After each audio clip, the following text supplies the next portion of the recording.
السلام علیکم ورحمۃ اللہ وبرکاتہ نحمدہ ونصلی علی رسولہ الکریم اما بعد بسم اللہ الرحمن الرحیم شروع اللہ کے نام سے جو بے حد مہربان نہایت رحم کرنے والا ہے۔ الف لام میم یعنی یہ حروف مقطعات ہے، اس کا علم اللہ کے سوا کسی کو نہیں۔ ذالک الکتاب لا ریب فیہ ہدی للمتقین، اس کتاب میں کچھ شک نہیں، راہ بتلاتی ہے ڈرنے والوں کو۔ یا اللہ تعالیٰ فرماتا ہے اس کتاب میں کوئی بھی شک نہیں ہے، یہ کتاب ایسی کتاب ہے اس میں کوئی بھی شک کی گنجائش ہو ہی نہیں سکتی، اور یہ ہدایت کس کو بتاتی ہے؟ پرہیزگاروں کے لیے۔ یہ ہدایت کس کو بتاتی ہے؟ پرہیزگاروں کے لیے، جو اللہ سے ڈرتے ہیں اس کو یہ ہدایت بتاتی ہے۔ یہ کتاب، یہ قرآن ایسی کتاب ہے جو ہدایت بتاتی ہے اللہ کے ڈرنے والوں کے لیے۔ الذین یؤمنون بالغیب ویقیمون الصلاة ومما رزقناہم ينفقون، جو کہ یقین رکھتے ہیں بے دیکھی چیزوں کا اور قائم رکھتے ہیں نماز کو، یعنی جو یقین رکھتے ہیں بغیر دیکھے چیزوں کا، اللہ پر یقین رکھتے ہیں، اللہ کی کتابوں پر یقین رکھتے ہیں، اللہ کے فرشتوں پر یقین رکھتے ہیں اور پیغمبروں پر یقین رکھتے ہیں۔ تو اس میں یہ بتایا گیا ہے کہ جو یقین رکھتے ہیں بغیر دیکھی چیزوں کا، ہم اللہ کو بغیر دیکھے مانتے ہیں، فرشتوں کو بغیر دیکھے مانتے ہیں، کہ اللہ کی کتابوں کو بغیر دیکھے مانتے ہیں اور پیغمبروں کو ہم بغیر دیکھے مانتے ہیں، تو یہ ان لوگوں کے لیے یہ کتاب ہے جو یقین رکھتے ہیں بے دیکھی چیزوں کا اور قائم رکھتے ہیں نماز کو، اور قائم کرتے ہیں کس چیز کو؟ نماز کو۔ یقیمون الصلاۃ، اور قائم کرتے ہیں نماز کو، اور ومما رزقناہم ينفقون، اور ہم نے روزی دی ہے ان کو اس میں سے خرچ کرتے ہیں۔ اللہ تعالیٰ فرماتا ہے ہم نے اس کو روزی دی ہے، اس میں سے وہ کیا کرتے ہیں؟ خرچ کرتے ہیں۔ جو اللہ تعالیٰ دیتا ہے اس میں سے وہ خرچ کرتے ہیں اللہ کے راہ میں۔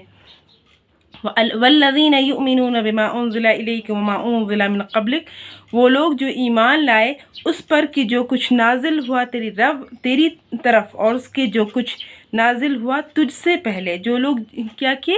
ایمان لائے اس پر جو کچھ نازل ہوا تیری طرف اور اس پر جو کچھ نازل ہوا تجھ سے پہلے۔ وبالآخرۃ ہم یوقنون، اور آخرت کو وہ یقینی جانتے ہیں۔ وہ کس چیز کو یقین مانتے ہیں؟ وہ آخرت کا یقین رکھتے ہیں۔ وہ کس کے بارے میں آیا ہے؟ پرہیزگاروں کے بارے میں۔ وہ آخرت پر یقین رکھتے ہیں، جو ہم نے نازل کیا آپ کی طرف، یعنی آپ صلی اللہ علیہ وسلم کی طرف، اور جو اس سے پہلے نازل کیا اس پر یقین رکھتے ہیں۔ ان حروف مقطعات کہتے ہیں ان کے اصلی معنی تک اوروں کی رسائی نہیں، بلکہ یہ بھید ہے اور اللہ اور رسول کے درمیان جو بوجہ مصلحت اور حکمت ظاہر نہیں فرمایا، یعنی یہ اللہ اور رسول کے علاوہ، یعنی کہ یہ حروف مقطعات کسی کو پتہ نہیں ہے۔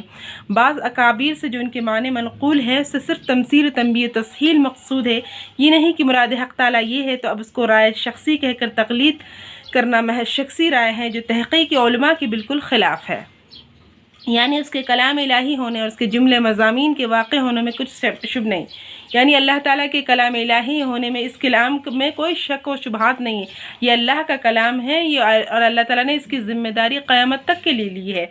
ہر کتاب جو ہے تحریف کر دی گئی، توریت، انجیل، زبور، لیکن اس کتاب کی ذمہ داری اللہ نے لی ہے، اس کو کوئی قیامت تک ایک حرف بھی جو ہے تبدیل نہیں کر سکتا۔ جاننا چاہیے کسی اول صورت میں محل ریب یہ کلام ہے، اور دوسری صورت میں محل ریب حقیقت میں سمجھنے والے کا فہم ہے۔ پہلی صورت میں یہ کلام اللہ ہے، اور دوسری صورت میں تو اس میں کوئی شک نہیں ہے، یہ سمجھنے والی کتاب ہے، کلام بالکل حق ہے، گو اس کو اپنی نافہمی سے وہ کلام محل ریب معلوم ہوا، سو اس آیت میں ریب کی صورت اول کی نفی فرمائی ہے۔ تو اب یہ شبہ ہے کہ کلام اللہ کے کلام الہی اور حق ہونے میں تو سب کفار کو ریب و انکار تھا، اور پھر اس نفی کے کیا معنی بالکل جاتا رہا۔ باقی رہی صورت ثانی، اس کو آگے چل کر فرما دیا وَإِن كُنتُمْ فِي رَيْبٍ، یہاں سے آخر قرآن تک جواب ہے اهدنا الصراط المستقیم کا، جو سوال بندوں کی طرف سے ہوا تھا۔ یہ کس کی طرف سے ہوا تھا؟ یہ بندوں کی طرف سے یہ سوال کیا گیا تھا، یعنی جو بندے اپنے خدا سے ڈرتے ہیں ان کو یہ کتاب راستہ بتلاتی ہے، ان لوگوں کے لیے یہ کتاب ہے جو اللہ سے ڈرتے ہیں، جو متقیوں کے لیے ہے۔ اس میں بتایا نا ہدی للمتقین، یہ ہدایت ہے پرہیزگاروں کے لیے، یعنی جو اطاعت کرتے ہیں، اللہ کا ڈر رکھتے ہیں اور اللہ کے خوف رکھتے ہیں،